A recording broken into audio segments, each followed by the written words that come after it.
አሁን ምንድነው የምንማረው? እኛ ሁላችንም በህይወት የምንኖርበት ዓላማ አለ።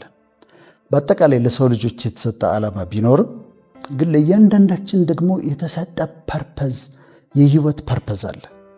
ያንን ካገኘነው በጣም ጥሩ ይሆንልናል። ካላገኘነው ደስተኞች አንሆን።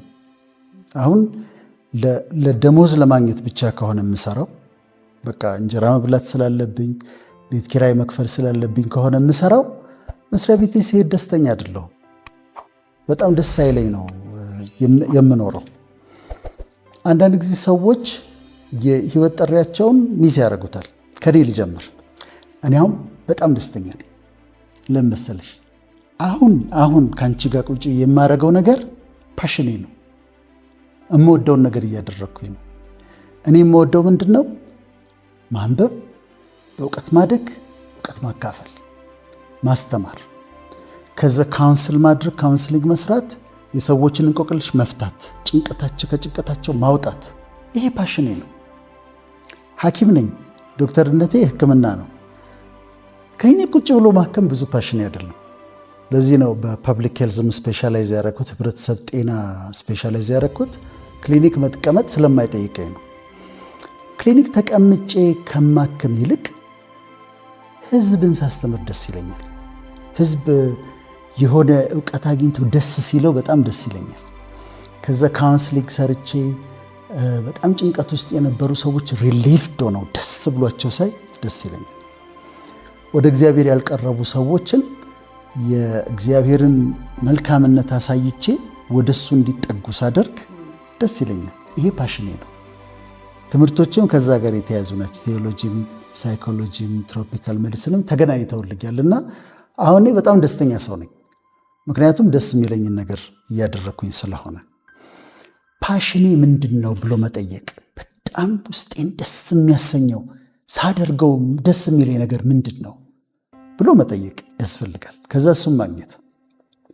ሚስ ከተደረገ ለምሳሌ አንድ ሰው ነጋዴ መሆን የነበረበት ሰው ቄስ ከሆነ፣ ነጋዴ መሆን የነበረበት ሰው ፓስተር ከሆነ እሱም ይሰቃያል፣ ያጠፋል። ምክንያቱም እሱ የቢዝነስ ሰው ነበር መሆን ያለበት። የቢዝነስ ሰው ሆኖ ቢዝነሱን እየሰራ ምን እያለ ገንዘብ ማግኘትና በገንዘቡ መስራት ነበረበት። ግን ይሄ ሰውዬ በስተት ቄስ ሆነ፣ በስተት ፓስተር ሆነ። ስለዚህ ምን ይሆናል? ቤተ ክርስቲያን ተቀምጦ ገንዘብ የሚያገኝበትን መንገድ ነው የሚያሰላስለው። እንዴት ቢዝነስን አብሮ አይሄድም። ክህነትና ቢዝነስ አብሮ አይሄድም። ክህነት ጥሪ ያስፈልገዋል። ስለዚህ ሚስ ስላደረገ ደስተኛ አይደለም እና ያጠፋል ሁሉ። ያ ውስጡ ያለው የቢዝነስ ማንነት፣ የቢዝነስ ፓሽን ስለሚያስቸግረው ጥፋቶች ሊያጠፋ፣ አንዳንድ ነገሮች ሊያደርግ ይችላል ገንዘብ ለማግኘት። ልክ እንደዚሁ አርቲስት መሆን ያለበት ሰው ወታደር ከሆነ ወታደር ሆኖ አርቲስት መሆን የነበረበት ሰው ነው።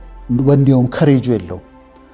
ከዚህ ሻለቃም ምናምን ሊሆን ይችላል። ግን ጦርነት በመጣ ቁጥር፣ የመድፍ ድምፅ በመጣ ቁጥር እየደነበረ ያልተሰጠው ነገር ነው። በፍርሃት ነው የሚያሳልፈው። እና የፓሽናችንን በጣም መፈለግ ያስፈልጋል። እና ለተፈጠርንበት ያንን ፓሽን ተከትሎ ለተፈጠርንበት ዓላማ መኖር ያስፈልጋል። እኔ ሐኪሞችን ማውቃቸው አሉ። ለምሳሌ የማህፀን ሐኪም፣ ይህ ጋይኒኮሎጂ ኦብስቴትሪክስ የሚባለው ልጅ ማዋለድ፣ የማህፀን ሕክምናም ልጅ ማዋለድም አለ።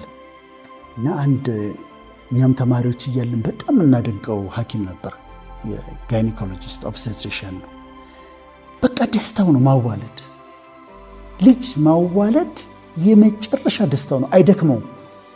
ከዛ ኮምፕሊኬሽን ሲሆን በቫኪዩም ማውጣት፣ በሌላ በኢንስትሩመንት ማውጣት ካለበት ፎርሴፕስ የሚባል በሱ ማውጣት፣ ካልሆነ ሄዶ ሲዘሪያን ሴክሽን ሰርጀሪ ሰርቶ ማዋለድ፣ ከዛ ልጁ ሲያለቅስ መስማት፣ ተወልዶ ደስታው ነው።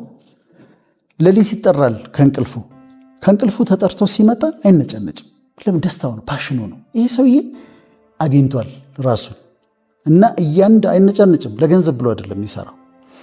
ሰርጅኖች አሉ ማውቃቸው፣ በቃ ውስጥ ቲዩመር ካለ መርምረው ምናምን አሰቃይተው ገብተው እስኪያወጡት ድረስ ያንን ካንሰር በቃ ጊዜ የላቸውም። ሄደው ገብተው ያወጡታል መንቅለው እና ደስታቸው ነው። ባትከፊያቸውም ይሰሩታል። የሕፃናት ሐኪም ሆነው ሕፃናትን የሚወዱ በቃ they love them ህፃናቶቹን ይወዷቸው እና ህፃናቶቹን ማከም ደስ ተሽሏቸው ሲያዩ ደስ ይላቸዋል። ሌላው አንዳንዱ ደግሞ ለምሳሌ ቦክሰኛ መሆን የነበረበት ሰውዬ ሐኪም ሆኖ ይቀመጥና ምንድነው ያመመሽ? እሺ መቼ ጀመረሽ? እሺ ይሄንን ምርመራ ሰሪ ይላታል። ይህ ሰውዬ ሐኪም ለመሆን አልተፈጠረም። ከዛ ላቦራቶሪ ይሄን አሰሪ ላቦራቶሪ ይመጣላት ይሄን 7 ቀን ውሰጂ ይላታል። እንትንስ ዶክተር በቃ ነገርኩሽ እኮ ሂጂ። ይሄ የጤና ባለሙያ አይደለም። ተሳስቶ ነው የገባው፣ በስተት ነው የገባው። ስለዚህ ፓሽናችንን መለየት አንዳንዴ ሚስ አድርገነው ከሆነ ለምሳሌ መሆን የነበረብኝ ሌላ ከሆነ ደራሲ ከሆነ መሆን ያለብኝ ያንን ሙያዬን ሳልተው ኢንጂነር ከሆንኩኝ አሁን ያንን ሳልተው ወደ ድርሰቱ መምጣት ራሴን መፈለግና ማግኘት። ለፓሽን መኖር ትልቁ ቻሌንጅ ምንድነው? ለፓሽንሽ ሰርተሽ ለህይወት ፐርፐዝ ኖረሽ መጀመሪያ ላይ ገንዘብ ላታገኝ ትችላለሽ። ለምሳሌ ደራሲዎችን ውሰጂ። እኛ ሀገር መጽሐፍ ማለት ማሳተም ማለት በጣም ከባድ ነው። ሌላ ሀገር መጽሐፍ ጽፋለሁ ከኔ የሚጠበቀው መጽሐፍ ብቻ ነው። ፐብሊሸር አለ፣ ገና መጽሐፌ እንዳለቀ ይወስደዋል፣ ያርመዋል። ፐብሊሸር ድርጅት አለ፣ ራሱ ያሳትማል፣ ራሱ ዲስትሪቢዩት ያደርጋል፣ ራሱ ይሸጣል። ከዛ እኔ አካውንቴ ውስጥ የሚገባኝን ይከትልኛል። እዚህስ ፐብሊሸሮች ትንሽ ናቸው፣ የሚወስዷቸው መጽሐፎች በጣም ጥቂት ናቸው። ራስሽ ጽፌያለሽ፣ ተበድረሽ ታሳትሚያለሽ፣ ራስሽ ታከፋፍያለሽ በታክሲ። ከዛ ካከፋፈልሽ በኋላ ብር መሰብሰብ መከራ ነው እና ገንዘብ አያገኝም። ፓሽኑ ድርሰት ነው፣ መጽሐፍ አለበት። ግን ደግሞ ጽፎ ከመጽሐፉ ገበያ ያገኝ። ብዙ ደራሲዎች በዚህ ሰፈር ያደርጋሉ ኢትዮጵያ ውስጥ። ግን ይሁን ገንዘብ መጀመሪያ ባያስገኝሽም ለፓሽንሽ መኖር በኋላ ላይ ይመጣል፣ ቆይቶም ቢሆን ይመጣል።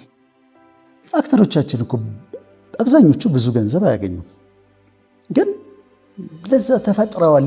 ያን ከዛ ውጭ ሌላ ነገር መሆን አይችሉም። ስለዚህ ብዙ ገንዘብ ባያስገኝም ለፓሽን መኖር ትልቅ ነገር ነው። አንዳንዴ እኔ እዚህም ላይ ያለ ሰዎች ጥሪያቸውን ሚስ አድርገው ቢሆን ኖሮ እዚህ ጋር ሌሎችን ሰዎች ነው ያነሳሁት። አሁን ግን አንድ ሰው ላንሳልሽ። ቢንያም መቄዶንያ ምን አይነት ትልቅ ሰው ነው! ምን አይነት አስደናቂ ሰው ነው! ባለፈው የሆነ ፕሮግራም አዘጋጅተው አግኝቸው ነበር። አሁን ይሄ ሰው ካፒቴን ቢሆንስ ኖሮ ኢትዮጵያ ውስጥ የማይቀመጥ ፓይለትስ ቢሆን ኖሮ ይህንን ሁሉ አዛውንት ማን ይዝልን ነበር? ማን ይሰራው ነበር? ይሄንን ልክ እንደዛ ብለሽ አስቢ። እና ግን ሰልፍለስ የሆነ ስለ ራሱ እንዲወራ የማይፈልግ እንዲህ አይነት ቃለ መጠይቅ ላይ አቅርበሽው እኔ አይቼዋለሁኝ። እንደው ቪዥንህ ምንድነው? ራእይህ ምንድነው? እኔ ምን ራእይ አለኝ? በቃ ለእግዚአብሔር መኖር ነው። ምን አደረግኩና ታደንቀኛለህ ነው የሚልሽ። ልታከብሪው ስትሞክሪ አይቀበልም ክብር። ግን ይሄ ሰው አንድ ሰው የሰራውን ስራ ተመልከች። ይሄ የተፈጠረበትን ዓላማ ሚስ ቢያደርግ ኖሮ ኪሳራችን በጣም ብዙ ነበር የሚሆነው። አንዳንዶቹ ደግሞ ሳይድ ባይ ሳይድ ይሰራሉ። አሁን እንደ ሰለሞን ቦጋለ፣ ደሳለኝ ኃይሉ አክተሮች ናቸው፣ ተወዳጆች ናቸው። ሩህሩህ ልብ አላቸው፣ ያለቅሳሉ እና አይችሉም፣ መርዳት ይፈልጋሉ። ስለዚህ ሙያቸውን እየሰሩ እርዳታ ደግሞ ይሰጣሉ። ፓሽን አንዳንዴ መልቲፕል ሊሆን ይችላል፣ አንድ ብቻ ላይሆን ይችላል። 2-3 ጊፍት ሊሰጥሽ ይችላል። ምሳሌ ልንገርሽ። የአርቲስት አበበ ባልቻ ሂዝ ሎየር ሰማለሁ። በጣም ጎበዝ የህግ ሰው እንደሆነ፣ በጣም ጎበዝ ሎየር እንደሆነ ሰማለሁ። ግን ደግሞ በጣም ጎበዝ አርቲስት ነው እና ሁለቱም ፓሽኖቹ ይመስሉኛል። በሁለቱም ጥሩ ስም አለው። በጣም የተደነቀ ሰው ነው። በህግም በአክቲንጉም እኔ በጣም የምገረምበት ሰው ነው። ስለዚህ መልቲፕል ፓሽኖች ካሉን ደግሞ 2ቱን ወይ 3ቱን አብረን የምናስኬድበትን መንገድ መፈለግ። ዋናው ነገር ግን ውስጥ ያሉት ጊፍቶች ምንድን ናቸው? እኔ እዚህ ምድር ላይ ያለሁት ለምንድን ነው? አጭር ነው እድሜ። ለምንድን ነው የመጣሁት? አንዳንድ ሰው ፖለቲሻን ለመሆን የተፈጠረ አለ። ታውቂዋለሽ፣ ሲናገር ታውቂዋለሽ። እና ስም እንዳልጠራ ነው እንጂ በቃ ሲያወሩ ታውቂያቸዋለሽ። ቦርን ፖለቲሽያንስ ናቸው፣ ማይንዳቸው የዛ ነው። ሌላው ደግሞ ፖለቲሽያን ለመሆን አይደለም ጥሪው፣ ግን ገብቷል ፖለቲካ ውስጥ። ስለዚህ ስራው ምን ይሆናል? መቃወም ብቻ። ምንም ይባል መቃወም፣ ያኛው ይባል መቃወም፣ ይሄ ይባል። ለምን? የራሱ አይዲያ ኦሪጂናል አይዲያ የለውም። እና ትለያቸዋለሽ። ይሄ ፖለቲሽያን ነው፣ ይሄ ዝም ብሎ ነው የገባው ብለሽ መለየት ትችላለሽ። እና የሰው ልጅ በጣም ደስተኛ ለመሆን ለህይወት ዓላማ መኖር፣ ለህይወት ጥሪ መኖር፣ እዚህ ምድር ላይ የምኖራቸው ዓመታቶች አሉ። በእነዚህ ዓመታቶች ምን አድርጌባቸው ልለፍ? ምን ሰርቼባቸው ልለፍ? ምን አድርጌ ልለፍ? ስለዚህ ለህይወታችን ፓሽን ከኖርን ጠቅመን ተጠቅመን ደስ ብሎ ኖርን እናልፋለን።